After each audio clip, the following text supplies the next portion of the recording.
क्या 7 अक्टूबर को कतर नहीं, तुर्की में बैठा था हमास का चीफ इस्माइल हानिया।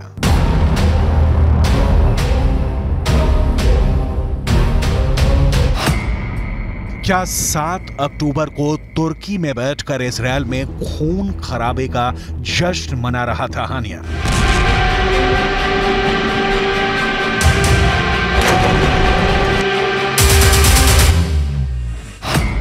क्या तुर्की की जमीन से रची गई थी इजरायल पर हमास के हमले की साजिश?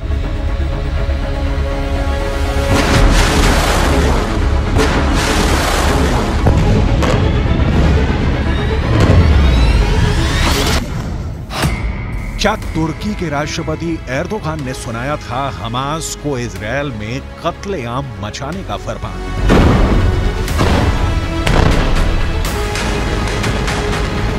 इन सवालों ने अमेरिका से लेकर ब्रिटेन, फ्रांस और जर्मनी समेत दुनिया के 31 देशों को हिला दिया है।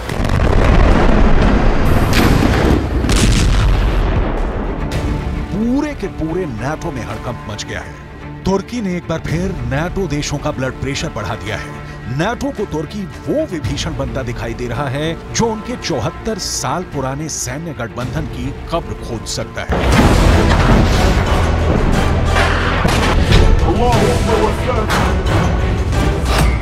तो क्या इजरायल की जंग नाटो के टुकड़े टुकड़े कर देगी?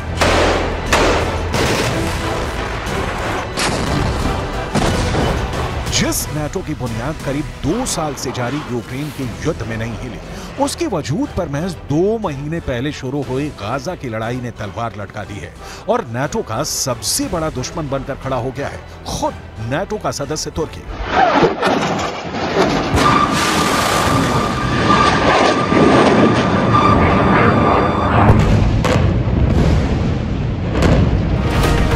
तुर्की इस जंग में खुल्लम खुल्ला हमास के साथ खड़ा है और इजरायल पर आग उगलने में लगा है। अब खबर यह है कि अंतर्राष्ट्रीय मीडिया में चल रही कुछ रिपोर्ट्स में कहा जा रहा है कि 7 अक्टूबर के दिन जब हमास के करीब 3000 लड़ाके इजरायल में घुसे थे, उस दिन हमास का चीफ इस्माइल हानिया तुर्की में बैठा था, जबकि अब तक ये माना जा रहा था कि हानिया कतर में छिपा हुआ है। इजरायल पर हमले के दिन हानिया के तुर्की में होने की खबर को तब और हवा मिल गई जब अमेरिकी न्यूज चैनल CNN को दिए एक इंटरव्यू में तुर्की के राष्ट्रपति के चीफ सिक्योरिटी एडवाइजर ने इस बात से सीधे सीधे इनकार नहीं किया।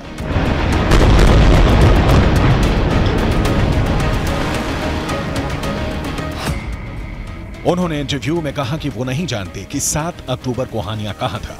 हो सकता है वो तुर्की में हो। मुद्दा ये नहीं है कि हमास के नेता किस वक्त कहां हैं। मुद्दा यह है कि हम इस जंग को कैसे रोकें। तुर्की के राष्ट्रपति के चीफ सिक्योरिटी एडवाइजर के इस बयान ने अमेरिका और नाटो के ज़हन में तुर्की के खिलाफ काफी वक्त से पैदा शक को पुख्ता कर दिया, क्योंकि हमास के नेता बेधड़क बिना किसी रोक टोक के तुर्की में जब चाहे आ सकते हैं, जब चाहे वहां से जा सकते हैं। तुर्की में उनके स्थायी ठिकाने हैं और खुद तुर्की के राष्ट्रपति के हमास के नेताओं के साथ निजी रिश्ते हैं। अभी जुलाई में ही इस्माइल हानिया इस्तांबुल में तुर्की के राष्ट्रपति से भी मिला था। इसीलिए कुछ दिन पहले खबर आई थी कि इजरायल की खुफिया एजेंसी मोसाद और सुरक्षा एजेंसी शिन बेत हमास के नेताओं को मौत के घाट उतारने की प्लानिंग में है, फिर चाहे वो दुनिया के किसी भी कोने में क्यों न छिपे। इस पर तुर्की के राष्ट्रपति ने इजरायल को सीधी धमकी दे दी थी कि अगर तुर्की की जमीन पर हमास के नेताओं को एक खरोच भी आई तो इजरायल को एक बहुत बड़ी कीमत चुकानी पड़ेगी। तुर्की वैसे है तो नाटो का सदस्य, लेकिन नाटो के बाकी देशों से उसकी कुछ खास नहीं पड़ती है। यहां तक कि नाटो की अगुवाई करने वाले अमेरिका तक को आंख दिखाता है और उनकी बात नहीं मानता है।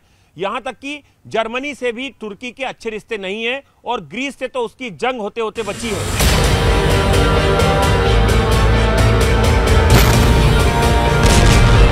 नाटो देश जो रास्ता पकड़ते हैं, तुर्की उससे बिल्कुल उल्टी चाल चलता है। यूक्रेन के युद्ध में भी तुर्की ने यही किया। नाटो देशों ने रूस पर प्रतिबंध लगाया, मगर तुर्की ने रूस पर प्रतिबंध लगाना तो दूर, तुर्की के राष्ट्रपति ने पुतिन से रिश्ते भी नहीं तोड़े और रूस से गैस खरीदनी भी जारी रखी।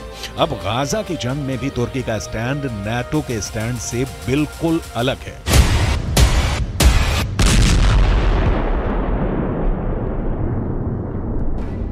इजरायल पर हमला होते ही अमेरिका, फ्रांस, ब्रिटेन और जर्मनी जैसे बड़े बड़े नाटो देश हमास पर बुरी तरह भड़क गए थे।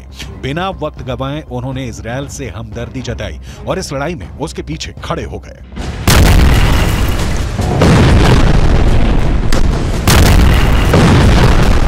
हमले के चंद दिन के अंदर अमेरिका के बाइडेन, फ्रांस के इमैनुअल मैक्रों, ब्रिटेन के ऋषि सुनक और जर्मनी के ओलाफ शॉल्ज इजरायल का साथ देने, उसका हौसला बढ़ाने के लिए सीधा इजरायल पहुंचे और हमास को मिट्टी में मिलाने की कसम खा ली। मगर तुर्की के राष्ट्रपति रेजेप ताइप एर्दोआन ने तो इजरायल को ही आतंकी देश बता दिया है। वो इजरायल पर तमतमाए हुए हैं। इजरायल के प्रधानमंत्री बेंजामिन नेतन्याहू को गाजा का कसाई बुला रहे हैं। एर्दोआन तो यहां तक कह चुके हैं कि नेतन्याहू ने गाजा में जिस बेरहमी से मासूम लोगों को मौत के घाट उतारा है, उसके लिए इंटरनेशनल क्रिमिनल कोर्ट में उन पर युद्ध अपराध का मुकदमा चलेगा।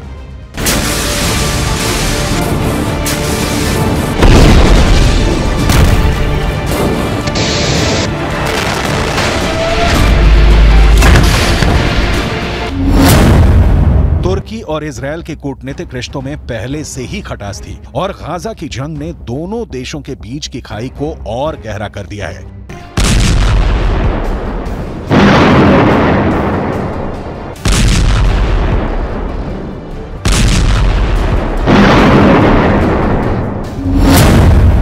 अमेरिका ने हमास को आतंकी संगठन घोषित किया हुआ है, मगर हमास तुर्की का दोस्त है। दोनों के रिश्ते बरसों पुराने हैं। तुर्की में मुस्लिम आबादी बहुसंख्यक है और फिलिस्तीन भी अरब मुस्लिम है और खुद तुर्की के राष्ट्रपति एर्दोआन तो फिलिस्तीन के कट्टर समर्थक रहे हैं। उन्होंने हमेशा फिलिस्तीन की अलग देश की मांग का समर्थन किया है।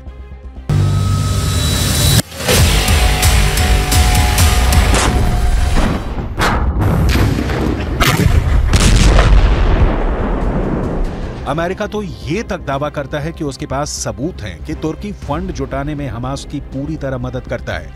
इस वजह से अमेरिका तुर्की पर हमास के रिश्ते तोड़ने का जबरदस्त दबाव बनाने में लगा है, मगर तुर्की के सिर पर तो जू तक नहीं रेंग रही है। उल्टा तुर्की हमास के लड़ाकों को फिलिस्तीन की आजादी के लिए लड़ रहे स्वतंत्रता सेनानियों का तमगा दिए बैठा है।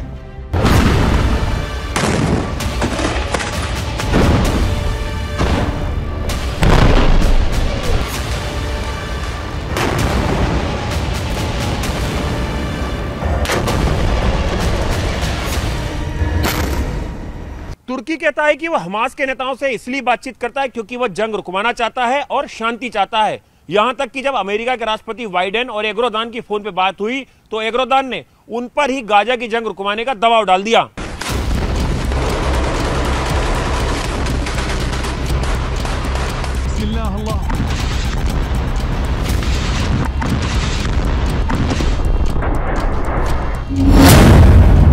तुर्की के इन्हीं तेवरों ने अमेरिका और नाटो के सिर में दर्द किया हुआ है। इसलिए सवाल यह है कि फिर भी अमेरिका तुर्की के आगे बेबस क्यों है? क्यों वो तुर्की के नखरे सह रहा है? तो ये बात है कि अमेरिका और नाटो का तुर्की के बिना गुजारा नहीं और तुर्की उनकी इस मजबूरी का फायदा उठाने में लगा है। दुनिया के नक्शे पर तुर्की की लोकेशन उसकी बहुत बड़ी ताकत है। तुर्की नाटो देशों के दक्षिण पूर्वी बॉर्डर पर है, यानी यूरोप के आगे पश्चिम एशिया और भूमध्य सागर तक नाटो और अमेरिका की पहुंच बनाने के लिए तुर्की अहम जगह है। तुर्की नाटो के लिए काला सागर में घुसने का भी रास्ता है और रूस को घेरने के लिए काला सागर बेहद जरूरी है। और फिर तुर्की नाटो का वो सदस्य है जिसके पास अमेरिका के बाद इस मिलिट्री अलायंस में दूसरी सबसे बड़ी सेना है।